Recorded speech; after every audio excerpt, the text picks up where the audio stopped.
நாளைக்கு ஒரு எக்ஸாம் இருக்கு. ஆனா படிச்சுட்டு இருக்கிறேன். ஸோ அந்த எக்ஸாம்க்கு படிச்சுட்டு இருக்கும் பொழுதும், எங்களோட ஃபோன எடுத்து ஏதாச்சும் மெசேஜ் வந்திருக்கா? ஏதாவது கால் வந்திருக்கா? ஏதாச்சும் சோஷியல் மீடியா ஆப்ல ஏதாவது இன்ட்ரஸ்டிங்கா இருக்கா? இந்த மாதிரி நாங்க அடிக்கடி ஃபோன் எடுத்து செக் பண்ணுவோம்.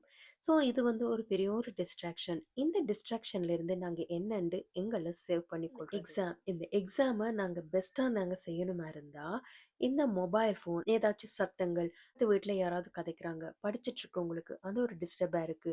ஸோ இதுல எல்லாத்துலயும் இருந்து என்னன்ட்டு நாங்க மீள்றது. இதுல எல்லாத்துலயும் இருந்து நாங்க என்னன்ட்டு எங்கள புரொடெக்ட் பண்றது. ஸோ இன்னைக்கு நாங்க பார்க்க போறது அவாய்டிங் டிஸ்ட்ராக்ஷன். அதாவது டிஸ்ட்ராக்ஷன்ஸ என்னன்ட்டு அவாய்ட் பண்றது. என்னன்ட்டு எங்களோட ஒர்க்க நாங்க சரியா செய்றது. அதாவது டீப் ஒர்க் டெக்னிக். அதாவது ஒரு வேலை நாங்க செய்யற மாதிரி இருந்தா அந்த வேலையை நாங்க எவ்வளவு கவனத்தோட செய்ய போறோம் அதை பத்தி தான் இன்னைக்கு பார்க்க போறோம். இன்னைக்கு டே 16 16வது நாள் இந்த 30 days mindfulness and soft skills ப்ரோக்ராம்ல இன்னைக்கு 16வது நாள்ல நீங்க என்னோட பயணிச்சுட்டு இருக்கிறீங்க. ஸோ தேங்க்ஸ் ஃபார் வாட்சிங் and thanks for staying with be an example. Distractions வந்து நீங்க ஒரு கோலை செட் பண்ணி அந்த கோலை நோக்கி போயிட்டு இருப்பீங்க. ஆனா அந்த கோலை ரீச் பண்ணாம தடுக்க எல்லா விஷயங்களுமே டிஸ்ட்ராக்ஷன்ஸ் தான். ஸோ உங்களுக்கு எக்ஸாம் இருக்கு, அந்த எக்ஸாமுக்கு நீங்க படிச்சுட்டு இருக்கீங்கன்னா அந்த எக்ஸாமை படிக்க விடாம வர ஒவ்வொரு சின்ன சின்ன தாட்ஸுமே ஒரு டிஸ்ட்ராக்ஷன்ஸ் தான். ஸோ இந்த டிஸ்ட்ராக்ஷன்ஸ் இது நிறைய பேருக்கு இருக்கிற ஒரு பிரச்சனை. ஸோ ஏதாவது முக்கியமான ஒரு வேலை இருக்கு, நாளைக்கு இந்த டாஸ்க்கை நான் கம்ப்ளீட் பண்ணணும், இதெல்லாம் இருந்தா கூட நாங்க எங்களோட மொபைல்ல நாங்க ஸ்க்ரோல் பண்ணிட்டு இருப்போம். எங்களோட மொபைலை எடுத்து மெசேஜே வராது, ஆனா மெசேஜ் வந்திருக்கா மெசேஜ் வந்து 5 மினிட்ஸுக்கு ஒருக்கா நாங்க எடுத்து செக் பண்ணிட்டு இருப்போம். ஆனா எங்களுக்கு மெசேஜ் அனுப்பக்கூடிய அந்த மாதிரி இம்பார்ட்டன்டான ஆட்கள் யாருமே இருக்க மாட்டாங்க. இருந்தாலும் ஒவ்வொரு 5 மினிட்ஸுக்கும் நாங்க எங்களோட ஃபோனை செக் பண்ணிட்டு இருப்போம். சில பேர் ஒவ்வொரு நிமிஷத்துக்கு ஒருக்காவுமே ஃபோனை செக் பண்ணிட்டு இருப்பாங்க. ஸோ இந்த டிஸ்ட்ராக்ஷன்ஸ்ல இருந்தெல்லாம் நாங்க எப்படியாச்சும் மீண்டெழுந்து வரணும். ஓகே. ஸோ அதுக்கு பெஸ்ட்டான டெக்னிக்ஸ் இருக்கு. இந்த வீடியோவை கடைசி வரைக்கும் பாருங்க. ஸோ அதை பத்தி நான் உங்களுக்கு டீட்டெயிலா சொல்றேன். ஸோ ஒரு 25 மினிட்ஸ் ஒரு 25 நிமிஷம் நீங்க ஒரு வேலையை தொடர்ந்து செய்யுங்க. அந்த 25 நிமிஷத்துக்கும் நீங்க மொபைல் வந்து நீங்க எடுக்கக்கூடாது. ஸோ சில பேருக்கு மொபைல் வந்து ஒரு பெரிய டிஸ்ட்ராக்ஷனா இருக்கும். அதே நேரம் சில பேருக்கு ஏதாவது சத்தம், வேற சத்தங்கள் உங்களுக்கு கேட்குது, மத்தவங்க கதைக்கிறது கேட்குது, மத்தவங்க ப்ளே பண்ற சாங்ஸ் உங்கள டிஸ்டர்ப் பண்ணுது, உங்களால படிக்க இல்லாம இருக்கண்டா, நீங்க என்ன செய்யலாம்? ஒரு 25 மினிட்ஸ்க்கு நீங்க உங்களுக்கு சத்தம் உங்களுக்கு கேட்குதா இருந்தா, ஒரு ஹெட்ஃபோனை போட்டு அங்கல இருந்து நீங்க உங்கள அவாய்ட் பண்ணிக்கொள்ளலாம். அல்லாட்டி சைலண்டா இருக்கிற ஏதாச்சும் ஒரு பிளேஸ், சைலண்டா இருக்கிற இடத்துக்கு நீங்க போய் நீங்க வந்து படிக்கலாம். ஆனா மொபைல் மொபைல் தான் உங்களுக்கு ஒரு பெரிய பிரச்சனையா இருக்குன்னா, அந்த மொபைல 25 மினிட்ஸ்க்கு சைலன்ட் மோட்ல போடுங்க. பெட்டர் நீங்க ஆஃப் பண்ணியே வைக்கலாம். ஸோ ஒரு 25 மினிட்ஸ்க்கு நீங்க வந்து ஒரு புக் எடுத்து நீங்க படிக்க போறீங்க. அந்த 25 நிமிஷமும் நீங்க நீங்க ஒரு இடத்துல இருந்து படிக்கிறீங்க. உங்களோட மொபைல நீங்க ஸ்விட்ச் ஆஃப் பண்ணி தூரமா கொண்டு போய் அந்த ஃபோன வச்சுட்டு வந்துருங்க.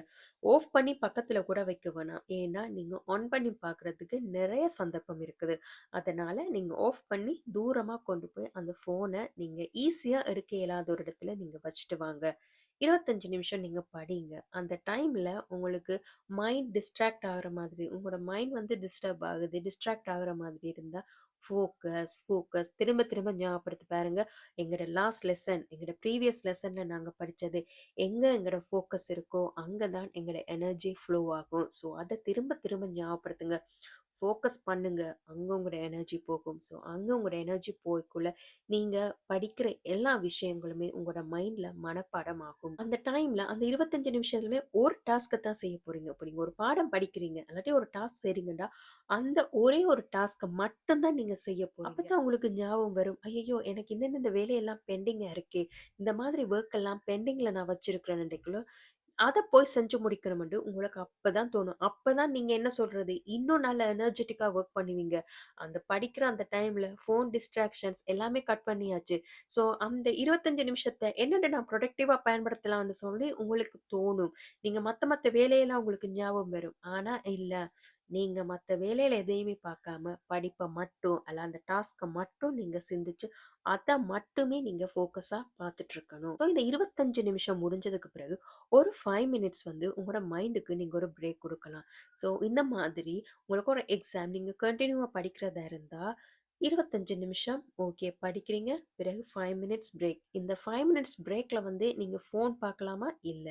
எக்ஸாம் படிக்கிறீங்களா இருந்தா, ஒரு 1 ஹவர், ஒரு 2 ஹவருக்காவது ஃபோன் செக் பண்ணாம நீங்க படிங்க. இல்ல நீங்க ஒரு டாஸ்க் செய்றீங்க. ஒரு வொர்க், ஒரு அஃபிஷியல் விஷயம், எனக்கு முக்கியமான ஒரு கால் வரும். இந்த மாதிரி இருந்தா, அந்த 5 மினிட்ஸ் மைண்ட் பிரேக்ல நீங்க போய் உங்களோட மொபைல செக் பண்ணி, ஏதாவது ஓகே முக்கியமான நோட்டிஃபிகேஷன்ஸ் வந்திருக்கு. ஸோ இது வந்து ஒரு பெஸ்ட்டான பிராக்டிஸ். ஒவ்வொரு 25 நிமிஷமும் நீங்க வந்து ஒரு டாஸ்க்க மட்டும் கம்ப்ளீட் பண்ணுங்க. ஒரு டாஸ்க்க மட்டும் ஃபோக்கஸ் பண்ணுங்க.